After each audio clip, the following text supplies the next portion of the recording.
York, this is Democracy Now! We all need to do everything we can to cool things down now. I will not give ICE the pretext to expand operations in our state.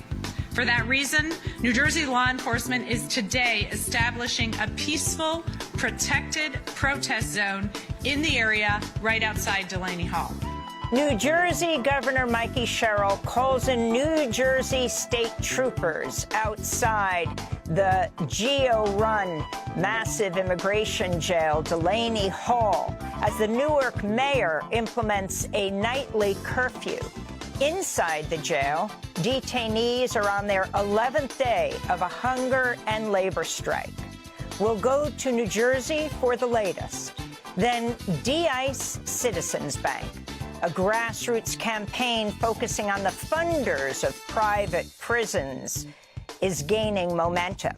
We'll speak with former Wall Street Journal and Business Week reporter Paul Barrett and Oscar-nominated filmmaker Julie Cohen. We're protesting Citizens Bank. We're shutting down our accounts at Citizens Bank because of their financing the private prison companies behind Delaney Hall and other ICE detention that is responsible for so much abuse of our immigrant neighbors. And finally, 3 protesters in Spokane, Washington, were found guilty of conspiracy after attending a protest outside an ICE jail. My name is Bajan Malvawala. I'm an Army veteran and regular guy, and I was just convicted of aiding and abetting a conspiracy for a peaceful protest that happened in Spokane, Washington, June 11th, 2025. We'll go to Spokane to speak with Bajan Malvawala, as well as Aaron Glantz, who's reporting this story for The Guardian. All that and more coming up. Welcome to Democracy Now!, democracynow.org, the War and Peace Report. I'm Amy Goodman.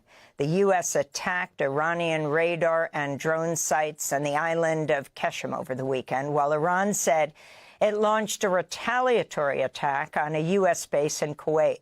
This comes as Iran's foreign ministry claims it's not currently engaging in talks with the U.S. on the details of its nuclear program, and that Iran and Oman are the only 2 countries that have a right to, quote, exercise sovereignty, unquote, in the Strait of Hormuz. Despite this, President Trump claimed on social media that, quote, Iran really wants to make a deal, unquote. On Saturday, Trump said during an interview with his daughter-in-law, Laura Trump, on Fox News, that the U.S. should not have waged war on Iran. You look at what happened with Iraq. We did so bad. That was such a foolish thing, what we did. Shouldn't have been there in the first place, by the way. And shouldn't have been in Iran. But Iran has the capability. If we didn't hit them with the B-2 bombers 9 months ago, they would have a nuclear weapon right now. In southern Lebanon, Israeli troops captured the medieval Beaufort Castle over the weekend, raising the Israeli flag over the fortress in what the army described as its deepest incursion in Lebanon in over a quarter of a century. That's despite an April ceasefire brokered by the U.S. between Israel and Lebanon. This comes as Israel's Prime Minister Benjamin Netanyahu and Defense Minister Israel Katz ordered strikes on southern Beirut targeting Hezbollah. Overnight, Israeli attacks killed 6 people in a village near the city of Nabatea. This is a local resident.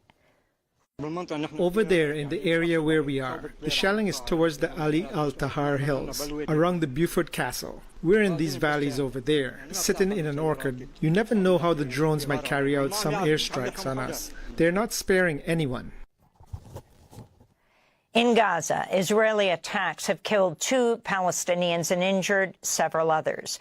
On Saturday, Dr. Jamal Abu Aboun, head of the anesthesia department, Al-Yafa Medical Hospital in central Gaza, was killed in an Israeli drone strike that injured 3 other civilians, including a 2-year-old girl. Since last October's U.S.-brokered so-called ceasefire, Israeli attacks have killed at least 922 Palestinians. The House Armed Services Committee has unveiled its proposed 2027 National Defense Authorization Act, which would see a record-shattering $1.15 trillion spent on the U.S. military over the next fiscal year. Among the bill's many provisions is Section 224, entitled the United States-Israel Defense Technology Cooperation Initiative, unquote. The provision would bring the U.S. and Israel into an unprecedented partnership covering technology sharing, the co-production of weapon systems, and bilateral research and development across multiple domains of warfare, including biotechnology, autonomous systems, AI, cyber warfare, and more. During a closed-door testimony with the House Oversight Committee on Friday, former Attorney General Pam Bondi claimed she lacked real authority in overseeing the release of the Epstein files. Instead, she blamed her successor, Attorney General Todd Blanche, Trump's former personal lawyer. Bondi also reportedly told committee members Blanche was managing, quote, the entire investigation, unquote, and determined which documents would be released. That's according to Congressmember Robert Garcia of California, the ranking Democrat on the committee. A federal judge has ordered a temporary halt to the Trump administration's efforts to set up a nearly $1.8 billion slush fund for Trump supporters who say they were wrongly investigated or prosecuted by previous administrations. The so-called Anti-Weaponization Fund was announced by the Department of Justice last month as part of a settlement between the IRS and Donald Trump and his family after the president sued his own administration's IRS for $10 billion over the leaking of his tax returns by an employee of a federal contractor. The Wall Street Journal reports more than a dozen Republican senators have privately urged top Trump aides to abandon the fund over concerns it could award millions of dollars to Trump supporters who attacked the Capitol and its police on January 6, 2021. Vice President Mike Pence also condemned the fund. Let's get rid of this fund. I mean, it's deeply offensive to me that you could have a fund that could even possibly compensate people who assaulted police officers or vandalized the Capitol on January 6th. And I think that's broadly held by most Republicans. In Newark, New Jersey, today marks the 11th day since hundreds of immigrants detained at the ICE jail known as Delaney Hall began a hunger and labor strike demanding their immediate release. Protesters and organizers continued to gather near the jail Sunday after New Jersey State Police erected a barricade about a half a mile long around Delaney Hall's perimeter. Activists have denounced New Jersey Governor Mikey Sherrill for deploying state police against protesters, with some officers wearing riot gear. Newark Mayor Ross Baraka has imposed a nightly curfew around Delaney Hall until further notice. There were reports of more arrests Sunday night as some protesters defied the curfew. Mayor Baraka's move came after another weekend of clashes between protesters and law enforcement. New Jersey Governor Sherrill said family visitations at Delaney Hall were partially restored Sunday after the Department of Homeland Security suspended visits, citing the protests. Many organizers and relatives of detainees said they were denied entry to the facility after waiting for hours. This is Karen Marino, whose uncle, Gabrielle Marino, has been jailed at Delaney Hall since August of last year. She said her uncle lived in the United States for most of his life after migrating from Oaxaca, Mexico as a teenager. My uncle is starving to death in there. His molars have fallen out. It is chaotic in there. It is hell.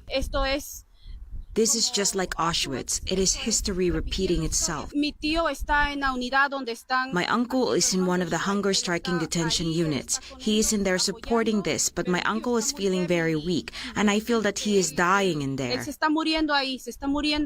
He is in the detention unit where guards have beaten and assaulted detainees. Again, Karen Marino's uncle, Gabrielle, has been at Delaney Hall since last August. She was speaking to Democracy Now!'s Maria Taracena. We'll have more on Delaney Hall after headlines. In Texas, police have arrested an immigration and customs enforcement agent who faces charges of felony assault and falsely reporting a crime during an immigration raid in Minneapolis in January. Hennepin County prosecutors allege 52-year-old Christian Castro shot Venezuelan immigrant Julio Sosa Celis in the leg through the door of a home, then lied by claiming the assault was in self-defense. Castro was booked into the Cameron County Jail in Texas Friday. If he challenges his extradition, Democratic Governor Tim Walz of Minnesota will have to make a formal request from Texas Republican Governor Greg Abbott, a Trump ally. The U.S. military says it struck a vessel in the Eastern Pacific on Saturday, killing 3 men. U.S. Southern Command claimed the vessel was, quote, engaged in narco-trafficking operations, again, providing no evidence. Since September, the Pentagon says it's killed more than 200 people in strikes on boats in the Caribbean Pacific. The attacks have been widely condemned as unlawful extrajudicial killings. In Colombia, a pro-Trump lawyer and businessman took lead over an ally of outgoing leftist President Gustavo Petro in the first round of the presidential election on Sunday. Far-right candidate Abelardo de la Espriella took nearly 44% of the vote, compared to 41% for Ivan Cepeda, who's vowed to continue Petro's progressive agenda and negotiate peace deals with armed groups. De la Espriella has promised to crack down on crime and build mega prisons like SECAT. That's the Salvadoran prison inspired by in El Salvador's President Nayib Bukele. The two candidates will head to a runoff later this month. A federal judge has ordered Donald Trump's name to be removed from the John F. Kennedy Center for the Performing Arts. U.S. District Judge Christopher Cooper ruled Friday Trump's rebranding of the center to include his own name constituted an illegal act, writing, quote, Congress gave the Kennedy Center its name, and only Congress can change it, unquote. Judge Cooper also temporarily barred Trump from closing the Kennedy Center for what Trump claimed are renovations. Trump announced a 2-year closure after a wave of artists and performers resigned or canceled performances. Meanwhile, President Trump has lashed out at prominent artists who've canceled plans to perform at the Great American State Fair. That's the name of a series of events on the National Mall to celebrate the 250th anniversary of the signing of the Declaration of Independence. A number of performers say they were misled by organizers and did not know of the event's connections to Trump and his MAGA movement. Among those canceling are Young MC, Morris Day, Martina McBride, CNC Music Factory, and the Commodores. In response, President Trump blasted the artists who dropped out as third rate and said he might replace their performances by delivering a major speech, unquote. Brooklyn Rivera, a prominent Nicaraguan indigenous leader, died in prison over the weekend. He was 73 years old. Rivera was a former lawmaker and leader of the Mosquito people, the largest indigenous group in Nicaragua. In the 1980s, Rivera fought against the Sandinista government alongside the CIA-backed Contra rebels. He was imprisoned 3 years ago by Nicaraguan authorities. 3 days before his death, the government published photos of Rivera bedridden, intubated, and emaciated, prompting outrage from human rights groups. And here in New York, family and friends gathered at Riverside Church Saturday for a memorial service celebrating the life of Assata Shakur, the legendary Black Panther and Black liberation activist who died last September at the age of 78 in Cuba. Assata Shakur was convicted in the May 2, 1973 killing of a New Jersey state trooper during a shootout that left one of her fellow activists dead. She was shot twice by police during the incident. In 1979, she managed to escape from jail and flee to Cuba, where she received political asylum. She long proclaimed her innocence. This is the renowned abolitionist, author, and activist Angela Davis speaking at Saturday's memorial service. And so when we defend Assata Shakur today, We are defending all radical movements, anti-war